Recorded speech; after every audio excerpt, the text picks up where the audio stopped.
السلام علیکم ورحمۃ اللہ وبرکاتہ۔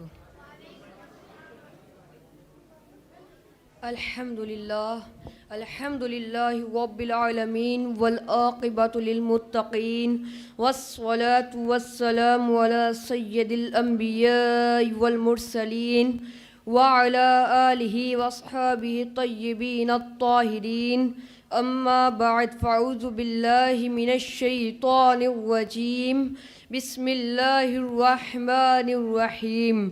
قل هل يستوي الذين يعلمون والذين لا يعلمون، صدق اللہ العظیم۔ جس طرح میں پڑھاؤں میرے ساتھ مل کر بآوازِ بلند پڑھیں۔ الصلاة والسلام علیک یا رسول اللہ، الصلاة والسلام علیک یا حبیب اللہ، الصلاة والسلام علیک یا نبی اللہ، وعلی آلک واصحابک یا نور اللہ۔ سرور کہوں کہ مالک و مولا کہوں تجھے، سرور کہوں کہ مالک و مولا کہوں تجھے، باغ خلیل کا گل زیبا کہوں تجھے۔ اللہ رے تیرے جسم منور کی تابشیں، اللہ رے تیرے جسم منور کی تابشیں، اے جانے جاں میں جانے تجلا کہوں تجھے۔ تیرے تو وصف اے بے تناہی سے ہے بری، تیرے تو وصف اے بے تناہی سے ہے بری، اے میرے شاہ میں کیا کیا کہوں تجھے۔ لیکن رضا نے ختم سخن اس پہ کر دیا، لیکن رضا نے ختم سخن اس پہ کر دیا، خالق کا بندہ خلق کا آقا کہوں تجھے۔ آج میری تقریر کا ٹاپک ہے اسلام میں علم دین کی اہمیت اور طاقت۔ سب سے پہلے خطبہ مسنونہ میں جو آیت کریمہ پڑھنے کا شرف حاصل کیا ہے اس کا ترجمہ سمجھ لیں۔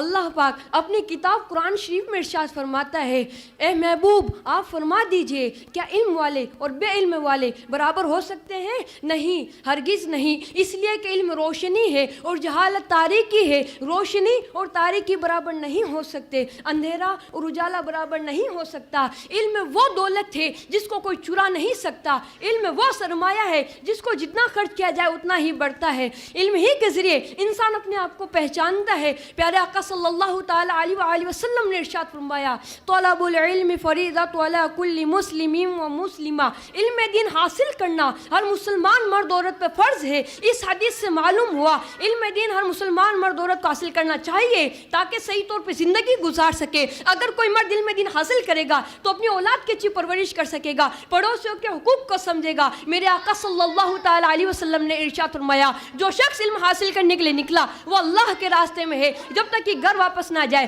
اگر اسی حالت میں اس کا انتقال ہو جائے تو شہید کہلائے گا۔ اے رسول گرامی وقار صلی اللہ تعالی علیہ وسلم کے پیارے دیوانوں، پیغمبر عالم صلی اللہ تعالی علیہ وسلم کے ایجوکیشن کے سلسلے میں ارشادات کو اگر آپ پڑھیں تو آپ کی عقل دنگ رہ جائے گی کہ رسول اعظم صلی اللہ تعالی علیہ وسلم نے ایجوکیشن کو کتنا ابھارا ہے۔ آپ ذرا سوچئے، وہ شہید جو اپنا خون راہ خدا میں لٹا دیتا ہے، جان لٹا دیتا ہے، لیکن جب پیغمبر عالم صلی اللہ تعالی علیہ وسلم علم کی اہمیت کو بیان فرماتے ہیں تو ارشاد فرماتے ہیں، قیامت کے دن عالم کے قلم کی سیاہی اور شہید کے خون کو جب تولا جائے گا تو عالم کے قلم کی سیاہی کا وزن شہید کے خون سے زیادہ ہوگا۔ اس طرح حضور صلی اللہ تعالی علیہ وسلم نے ایجوکیشن کو ابھارا ہے۔ میرے پیارے آقا صلی اللہ تعالی علیہ وسلم کے پیارے دیوانوں، جب تک کہ ہمارے اندر ایجوکیشن کے سلسلے میں کام کرنے کا جذبہ پیدا نہیں ہوگا، ہم اپنی توانائی کو ایجوکیشن کے پیچھے خرچ نہیں کریں گے، ہم اپنے سرمایہ کو خرچ نہیں کریں گے، تو میں یقین کے ساتھ کہتا ہوں ہماری قوم اٹھ نہیں سکے گی۔ یہ طے شدہ بات ہے، پوری دنیا میں سے لوگوں کی ضرورت ہوتی ہے جو جھاڑو لگانے والے ہو، جو ہیلپر ہو، جو مزدور ہو۔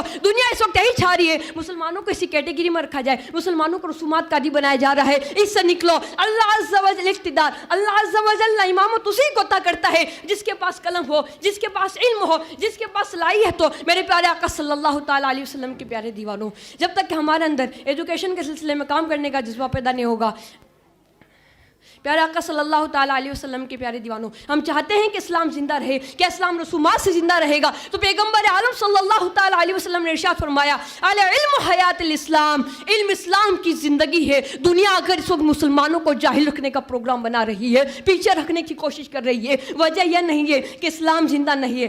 اسلام اگر علم مسلمانوں کے پاس آیا تو علم ہی کی وجہ سے اسلام زندہ ہوگا۔ اسلام علم دین کی بڑی اہمیت ہے، یہ جہالت کے مقابلے میں ہے۔ علم دین سراپا نور و ہدایت ہے اور جہالت سراپا کفر و گمراہی ہے۔ اسلام نے علم دین کو حصول کا حکم دیا ہے۔ قرآن و حدیث میں علم دین کی بڑا اہمیت اجاگر کیا گیا ہے، اہل علم کا بڑا درجہ مقام اجاگر کیا گیا ہے۔ اللہ تبارک و تعالیٰ اپنی کتاب قرآن شریف میں ارشاد فرماتا ہے ان یرفع اللہ الذین آمنوا منکم والذین اوتوا العلم درجات، بے شک اللہ تبارک و تعالیٰ تم ان لوگوں کو جو ایمان لائے، جو علم دے گئے، ان کے درجے بلند کر دے گا، ان کے درجے بلند کر دے گا۔ بے شک اللہ تبارک و تعالیٰ نے انفرادی طور پہ بتایا ہے کہ جو بھی ایمان والے ہیں، جو بھی علم والے ہیں، ان کے درجات بلند کر دیے گئے۔ اور نبی کریم صلی اللہ تعالیٰ علیہ وسلم نے قرآن کو قوموں اور ملتوں کی بلندی کا سبب قرار دیا گیا ہے۔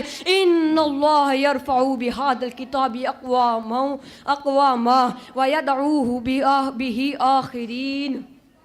بے شک اللہ تبارک و تعالیٰ نے اس کتاب کے بے شک اللہ تبارک و تعالیٰ اس کتاب کے بدلے قوموں کو اٹھاتا بھی ہے اور اس کتاب کے بدلے قوموں کو نیچے گراتا ہے۔ یعنی جو قوم قرآن کو پڑھتی ہے، اس پر عمل کرتی ہے، اللہ تبارک و تعالیٰ اسے بلند کرتا ہے، اور جو قوم قرآن کو نہیں پڑھتی، اس پر عمل نہیں کرتی، اللہ تبارک و تعالیٰ اسے ذلیل و رسوا کر کے نیچے گرا دیتا ہے۔ ان دونوں قرآن و آیات و حدیث سے معلوم ہوا کہ قرآن ہی انفرادی طور پہ، اجتماعی طور پہ ترقی کا زینہ ہے۔ اس لیے قرآن کو سیکھنے اور سکھانے والے دونوں کو بہتر کہا گیا ہے۔ پیارے آقا صلی اللہ تعالیٰ علیہ وسلم نے ارشاد فرمایا عالم کے عابد پر اس طرح فضیلت ہے جیسے چودھویں کے چاند کے سب ستاروں پر ہوتی ہے۔ میرے پیارے آقا صلی اللہ تعالیٰ علیہ وسلم کے پیارے دیوانوں، میرے پیارے آقا صلی اللہ علیہ وسلم کے پیارے دیوانوں، بلا شبہ علماء انبیاء کے وارث ہے۔ علم دین کا حصول سے جنت کا راستہ آسان ہوتا ہے۔ میرے آقا صلی اللہ تعالیٰ علیہ وسلم نے ارشاد فرمایا جو شخص علم حاصل کرنے کے لیے نکلا، اللہ اس کے جنت کے راستے آسان کر دیتا ہے۔ پیارے آقا صلی اللہ تعالیٰ علیہ وسلم کے پیارے دیوانوں، آئیے قرآن کی روشنی میں علم کی طاقت آپ کو بتاتا چلوں۔ حضرت سلیمان علیہ السلام نے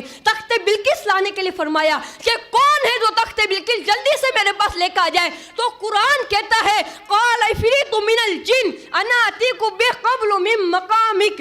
یہ ایک سرکش جن اس محفل میں بیٹھا ہوا تھا، اس نے کہا یا سلیمان علیہ السلام آپ اپنی جگہ پہ کھڑے ہی رہیں گے نا، اتنی دیر میں تخت بلقیس لا کر آپ کے پاس رکھ دوں گا۔ یہ ہے سرکش جن کی طاقت۔ لیکن اسی محفل میں ایک علم والا بیٹھا ہوا تھا جس کے پاس کتاب کا علم تھا، اس نے کہا حضور آپ اپنی پلک جھپکنے سے پہلے تخت بلقیس آپ کی خدمت میں پیش کر دوں گا۔ یہ ہے علم والے کی طاقت، یہ ہے کتاب والے کی طاقت۔ اس لیے کہ علم نبی کی میراث ہے اور نبی کی میراث والے ہمیشہ بڑا طاقتور ہوتا ہے۔ تخت بلقیس کا واقعہ ہمیں بتاتا ہے کہ علم کامیابی بازو کی طاقت سے نہیں ملتی، علم کی برکت سے ملتی ہے۔ میرے پیارے آقا صلی اللہ تعالیٰ علیہ وسلم کے پیارے دیوانوں، آج کی دنیا طاقت کو کبھی تلوار میں تلاش کرتی ہے، کبھی دولت میں تلاش کرتی ہے، کبھی عہدے میں تلاش کرتی ہے، لیکن اصل طاقت علم ہے۔ وہ علم جو بندے کو اللہ سے جوڑ دے، وہ علم جو بندے کو عاجز بنا دے۔ یاد رکھو جس قوم نے علم چھوڑ دیا اس نے اپنی عزت بھی کھو دی، اور جس قوم نے علم کو